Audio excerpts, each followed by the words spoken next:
This presentation is for expecting parents and their family to know about what is stem cells and what is the process of collection, processing and preservation of stem cells, and when it required to use, what is the step taken by the client at that moment. So first of all, I would like to introduce about stem cells. Stem cells क्या होते हैं? Stem cells are the basic building blocks of body. हर एक body का organ, tissue, body part हमारा stem cells के through बना होता है. तो जब भी मदर कंसीव करते हैं, जो फर्स्ट सेल डेवलप होता है मदर के वुम में, that is single unit of stem cell. वही सेल्स फर्दर डिफ्रेंशिएट होते हुए मल्टीप्लाई होते हैं और फर्स्ट 3 मंथ में बेबी का स्ट्रक्चर डेवलप होता है, नेक्स्ट 3 मंथ में बेबी के ऑर्गन्स डेवलप होते हैं और रेस्ट ऑफ द 3 मंथ में बेबी का ग्रोथ होता है. एक 9 मंथ्स की प्रेगनेंसी के ड्यूरेशन में एक सिंगल सेल से पूरा बेबी फॉर्म होता है. That single cell is known as stem cells and master cells of the body. अब 9 मंथ्स तक बेबी को जितने भी प्रोटीन, न्यूट्रिशन, विटामिन की रिक्वायरमेंट होती है थ्रू कॉर्ड बेबी को मिलता रहता है. बट आफ्टर 9 मंथ जब बेबी को डिटैच कर दिया जाता है माँ से, उस टाइम तक कॉर्ड के अंदर का जो ब्लड बच जाता है, that is rich source of stem cells. अगर वो ब्लड बेबी की बॉडी में जाते, कोई ऑर्गन या कोई टिश्यू उनसे डेवलप होते, बट वो जो सेल्स थे उनको हमने इनमेच्योर फॉर्म में एट इट इज प्रोसेस करके प्रिजर्व कर दिया. तो प्रिजर्व करने का बेनिफिट यही होता है कि आने वाले टाइम में कोई भी ऐसी लाइफ थ्रेटनिंग डिजीज जहाँ पे मेडिसिन का स्कोप या सर्जरी का स्कोप खत्म हो जाता है, वहाँ पे ये हम स्टेम सेल्स यूज करते हैं ट्रीटमेंट के लिए. And these cells can be use for baby, siblings, parents, even grand parents, as already told. अब प्रोसेस क्या होता है? First of all clients need to inform us for the registration. तो इसमें सबसे पहले हम क्या करते हैं कि एक रजिस्ट्रेशन प्रोसेस कंप्लीट करते हैं क्लाइंट्स का. रजिस्ट्रेशन प्रोसेस कंप्लीट करने के बाद एक किट बॉक्स हम क्लाइंट को प्रोवाइड कर देते हैं. उस पर 4 से 5 कॉन्टैक्ट नंबर मेंशन करके दे दिया जाता है क्लाइंट्स को, सो दैट जब भी आप हॉस्पिटल के लिए मूव करते हो at the time of delivery, आपको किसी भी नंबर पे कॉल करके इन्फॉर्म करना होता है. आप जब भी इन्फॉर्म करेंगे उसी टाइम पे पैरामेडिक आपसे कोऑर्डिनेट करके हॉस्पिटल में आ जाएगा और till the time of delivery paramedic वहाँ पे वेट करेगा और after getting collection of stem cells वो वहाँ से मूव करेगा और आपका सैंपल वहाँ से स्ट्रेट अवे लैब में आ जाता है, जहाँ पे उसको प्रोसेस करके हम -196 डिग्री सेल्सियस पर लिक्विड नाइट्रोजन के अंदर फ्रीज कर देते हैं. उस टेम्परेचर पे जाने के बाद सेल्स की लाइफ साइकिल फ्रीज हो जाती है. तो साइंटिस्ट क्लेम करते हैं आप इनको चाहो तो मोर देन 100 ईयर्स तक के लिए भी प्रिजर्व कर सकते हो. बट हमारा फर्स्ट जो टेन्योर होता है 21 ईयर्स का होता है. 21 ईयर्स से लेकर इसको आप बेबी के लाइफ टाइम तक के लिए प्रिजर्व कर सकते हैं. एंड जैसे ही सैंपल लैब में पहुंचता है, प्रोसेस होकर प्रिजर्व हो जाता है, आपको कंपनी इनसे कंफर्मेशन कॉल आ जाती है या कंफर्मेशन मेल आती है that your sample has been process and preserve successfully. And with in a week आपको एक मेल कंफर्मेशन हो जाती है जिसमें बेबी का ब्लड ग्रुप कंफर्मेशन रिपोर्ट और एक यूनिक आइडेंटिफिकेशन नंबर जनरेट होकर आ जाता है. And final storage certificate with agreement with in 45 to 60 working days में बाय कुरियर आपके रेजिडेंस पे आ जाता है. उसके बाद होता है कि स्टेम सेल्स कभी भी किसी भी तरीके की डिजीज़ और डिसऑर्डर को ट्रीट करने के लिए फैमिली में हम किसी के लिए भी यूज कर सकते हैं. ये तो हो गया इसका सिंपल स्टेप, किस तरीके से हम स्टेम सेल्स को प्रोसेस और प्रिजर्व करते हैं.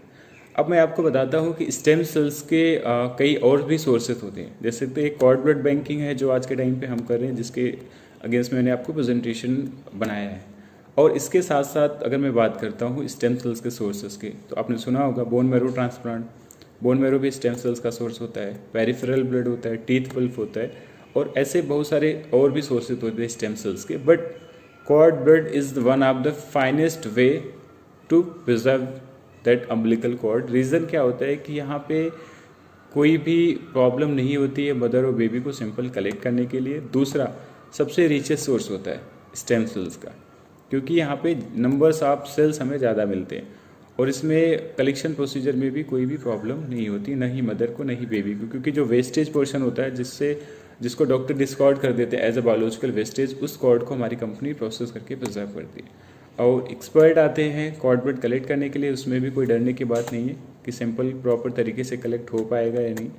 और जहाँ से भी सैंपल कलेक्ट होता है उसके बाद सैंपल ट्रांसपोर्टेशन के लिए भेजा जाता है. ट्रांसपोर्टेशन भी हमारे कुछ टाई अप होते हैं जिसके थ्रू स्टेम सेल्स वहाँ से भेजा जाता है लैब में, और लैब में पहुँचने के बाद उसको हम प्रोसेस करके प्रिजर्व कर लेते हैं.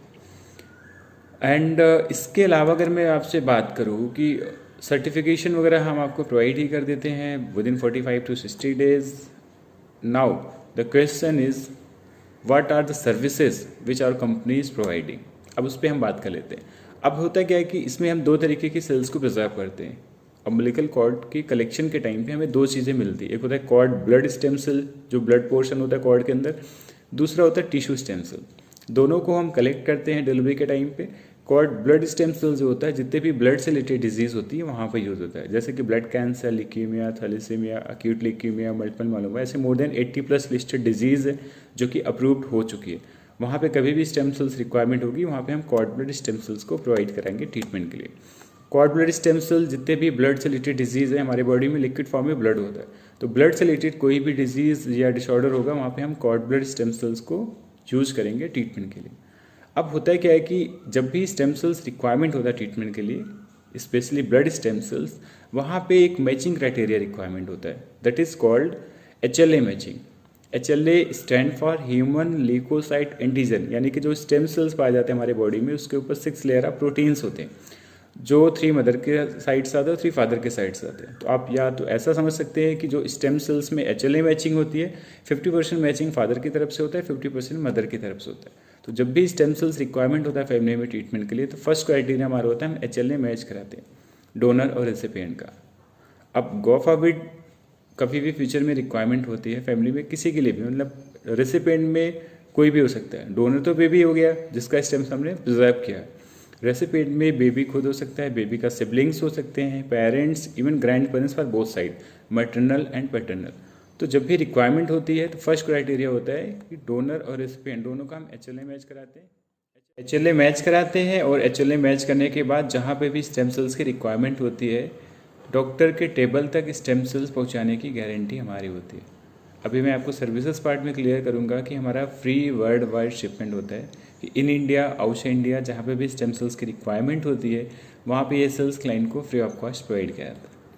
ये मैंने आपको प्रोसेस बता दिया कि किस तरीके से हम स्टेम सेल्स को प्रोसेस करते हैं, प्रिजर्व करते हैं और रिक्वायरमेंट के टाइम पे किस तरीके से हम स्टेम सेल्स को प्रोवाइड कराते हैं. तो ये ब्लड स्टेम सेल्स का मैंने आपको बता दिया कि जब भी रिक्वायरमेंट होता है ब्लड से रिलेटेड डिजीज़ में यूज किया जाता है और यूज करने के लिए हम स्टेम सेल्स प्रोवाइड कराते हैं और साथ में इसमें कुछ सर्विसेज होता है जो कंपनी प्रोवाइड कराती है जिसके लिए कोई भी अलग से चार्जेस नहीं होता है. सेम वे में हम कॉर्ड ब्लड के साथ कॉर्ड टिश्यू बैंकिंग भी करते हैं. जैसे कॉर्ड से ब्लड निकालने के बाद जो कॉर्ड बच जाता है उसको भी पीसेस में करके कलेक्ट किया जाता है, उसको प्रिजर्व किया जाता है. और टिश्यू सेल्स जो होता है, जितने भी हमारे ऑर्गन एंड बोन से रिलेटेड डिजीज़ होती है, जितने भी लाइफ स्टाइल डिजीज़ होती है, वहाँ पे हम स्टेम सेल्स, टिश्यू सेल्स को यूज़ कर सकते हैं. Just like diabetes, spinal injury, cerebral palsy, arthritis, paralysis, और in future it can be use in case of kidney failure, liver disease, heart attack. इसमें भी हम टिश्यू सेल्स को use कर सकते हैं ट्रीटमेंट के लिए. बट अभी ये जितने भी केसेस है वो अंडर क्लिनिकल ट्रायल में है as per Indian council of medical research ICMR. तो आने वाले टाइम में जैसे ही अप्रूव्ड हो जाएंगी तो हम उस केस में हम स्टेम सेल्स को प्रोवाइड कराएंगे और जहाँ पे भी रिक्वायरमेंट होगा वहाँ पे सेल्स प्रोवाइड किया जाएगा क्लाइंट्स को. अब थोड़ा सा डिफरेंस है कॉर्ड ब्लड और कॉर्ड टिश्यू स्टेम सेल्स में एक और, वो मैं आपको क्लियर करता हूँ. Cord blood stem cells can be use multiple time, नहीं sorry, cord blood stem cells can be use only once in a life time, क्योंकि उन सेल्स को हम फर्दर मल्टीप्लाई नहीं कर सकते क्योंकि उसी से क्लोनिंग होता है. But tissue cells can be use multiple time. Tissue में ऐसे कोई लिमिटेशन नहीं होती और टिश्यू सेल्स का एक एडवांटेज और होता है वहाँ पे HLA मैचिंग की भी कोई रिक्वायरमेंट नहीं होती. तो जब भी रिक्वायरमेंट होता है अकॉर्डिंग टू नीड हम क्लाइंट को स्टेम सेल्स प्रोवाइड कराते हैं. अब मैं बात करता हूँ सर्विसेज, क्या क्या सर्विसेज कंपनी क्लाइंट्स को प्रोवाइड कराती है. फर्स्ट ऑफ ऑल होता है 20 लाख का फाइनेंशियल असिस्टेंट, कि जब भी फ्यूचर में कभी भी स्टेम सेल्स रिक्वायरमेंट होता है ट्रीटमेंट के लिए, ट्रीटमेंट का जो भी एक्सपेंडिचर होता है 20 लाख तक हमारी कंपनी क्लाइंट्स को पे करता है. That is for baby, siblings and parents, not for grand parents. किसी को भी अगर रिक्वायरमेंट होती है इमीडिएट फैमिली मेम्बर तक हम प्रोवाइड कराते हैं और कैशलेस रिम्बर्समेंट दोनों ऑप्शन दिया जाता है. हॉस्पिटल टू हॉस्पिटल वेरी करता है, राइट. सेकंड हमारा है 20 लाख की क्वालिटी गारंटी एंड 20 लाख का डिजास्टर रिलीफ, कि किसी भी रीजन की वजह से अगर सेल्स की वायबिलिटी डिक्रीज होती है या सेल्स यूज़ करने के कंडीशन में नहीं होते, कोई अर्थक्वेक आ गया, फ्लड आ गया, कोई ऐसा सिचुएशन जो कि बियॉन्ड ह्यूमन कंट्रोल है, उस केस में भी हम 20 लाख रुपए का कॉम्पनसेशन क्लाइंट्स को पे करते हैं. बट उस केस में भी फर्स्ट प्रायोरिटी हमारी होती है कि हम आपको पब्लिक यूनिवर्सिटी से सेम HLA मैच करा के सेल्स क्लाइंट को फ्री ऑफ कॉस्ट प्रोवाइड कराएं. और जो हमारी लैब है हमने सारे मेजरमेंट ले रखे हैं, जैसे जो बिल्डिंग हमारी है अर्थक्वेक रेजिस्टेंस है, फायर प्रूफ मैनेजमेंट सिस्टम हमारे पास है, diesel backup, liquid nitrogen backup है कि किसी भी रीजन की वजह से अगर पावर सप्लाई बाहर से रुक जाती है तो लैब को 2 मंथ तक हम एट इट इज रन कर सकते हैं। ये सारा मेजरमेंट लेने के बावजूद भी कोई अनफॉर्चुनेट रीजन होता है जिस वजह से सेल्स डैमेज हो, तब जाके ये क्लॉज एक्टिवेट होता है। अदरवाइज हम इसको पूरी तरह से सोर्सफुल तरीके से, मतलब अच्छे तरीके से हम स्टेम सेल्स को प्रोसेस करके प्रिजर्व करते हैं, राइट। नेक्स्ट हमारा सर्विस पार्ट है, इसमें फ्री एड ऑन सैंपल। जैसे मैंने आपको बताया कि blood cells can be use only once in a life time. अगर वो सेल्स कंज्यूम हो जाते हैं, एडिशनल सेल्स की रिक्वायरमेंट होगी, तो हम पब्लिक इम्यूनिटी से या सोशल बैंकिंग से मैच करा के क्लाइंट्स को फ्री ऑफ कॉस्ट प्रोवाइड किया जाता है। एंड नेक्स्ट सर्विस है हमारा, and that is this service is for multiple time. जितने भी टाइम्स फैमिली में रिक्वायरमेंट होगी उतने टाइम्स हम HLA मैच करा के ब्लड स्टेम सेल्स क्लाइंट्स को प्रोवाइड कराते हैं। इसके अलावा हमारा फ्री वर्ल्ड वाइड शिपमेंट होता है कि इन इंडिया, आउटसाइड इंडिया, जहाँ पे भी स्टेम सेल्स की रिक्वायरमेंट होती है वहाँ पे ये सेल्स हम क्लाइंट को फ्री ऑफ कॉस्ट प्रोवाइड कराते हैं without any additional charges. HLA matching free of cost होती है कि जब भी स्टेम सेल्स रिक्वायरमेंट होता है उस टाइम पे हम HLA मैच करा के सेल्स क्लाइंट को प्रोवाइड कराते हैं। और CFU टेस्टिंग होती है, वो भी इस पैकेज के अंदर इंक्लूड होता है। दैट मीन कि स्टेम सेल्स से रिलेटेड कोई भी एडिशनल कॉस्टिंग क्लाइंट्स को बाद में पे नहीं करना पड़ता है। जहाँ पे स्टेम सेल्स वर्ड यूज होगा ट्रीटमेंट के लिए, वहाँ पे हम स्टेम सेल्स प्रोवाइड कराएंगे। ट्रीटमेंट का जो भी एक्सपेंडिचर होता है वो भी हमारी कंपनी क्लाइंट्स को प्रोवाइड कराती है। This is all about stem cells concept. Now what is the process of getting enrolled. तो इसका सिंपल स्टेप ये होता है प्रोसेसिंग और प्रिजर्वेशन के पहले रजिस्ट्रेशन कराने का, जिसके भी थ्रू आपको ये वीडियो शेयर किया गया है। आप उनसे बात करेंगे, आपके कुछ डाउट्स अगर रह गए हैं तो आप उनसे क्लियर कर सकते हैं, और देन उसके अकॉर्डिंगली ही आपको एक पेमेंट लिंक शेयर किया जाएगा। अगर आप ऑनलाइन पेमेंट कर सकते हैं, अदरवाइज़ आप चाहते हैं कि ऑनलाइन प्रेजेंटेशन के अलावा अगर आप चेक पेमेंट करना चाहते हैं, कैश पेमेंट करना चाहते हैं, वो भी ऑप्शन अवेलेबल होता है। एग्जीक्यूटिव आपके पास आएंगे, आपसे पेमेंट कलेक्ट करेंगे, आपका रजिस्ट्रेशन प्रोसेस कंप्लीट करेंगे, आपका एक एग्रीमेंट MHQ फॉर्म होता है वो आपसे साइन कराया जाता है। उसके बाद आपने पेमेंट कर दिया, आपको किट बॉक्स प्रोवाइड कर दिया जाता है सेम टाइम पे, और किट पे नंबर मेंशन करके दे दिया जाएगा, सो दैट जब भी आप हॉस्पिटल के लिए मूव करोगे आपका काम यही रहेगा कि आप हमें टाइमली इन्फॉर्म करोगे। इस पूरे प्रोसेस में क्लाइंट की सिर्फ एक ही रिस्पॉन्सिबिलिटी होती है कि क्लाइंट हमें टाइमली इन्फॉर्म कर दे, अदरवाइज़ हमें कैसे आइडिया लगेगा कि आप हॉस्पिटल के लिए मूव कर रहे हो। तो आप जैसे ही इन्फॉर्म करो, हाँ कभी भी किसी भी टाइम आप हॉस्पिटल जाओ, जैसे कि अगर कई बार होता है कि ऑड आवर में भी जाने पड़ जाते हैं, रात को 12 बजे 2 बजे भी मूव करना पड़ सकता है, तो आपको उस टाइम पे भी हमें इन्फॉर्म करना है। आप जैसे इन्फॉर्म करेंगे उसी टाइम पर हम पैरामेडिक को इन्फॉर्म करके हॉस्पिटल में भेज देंगे।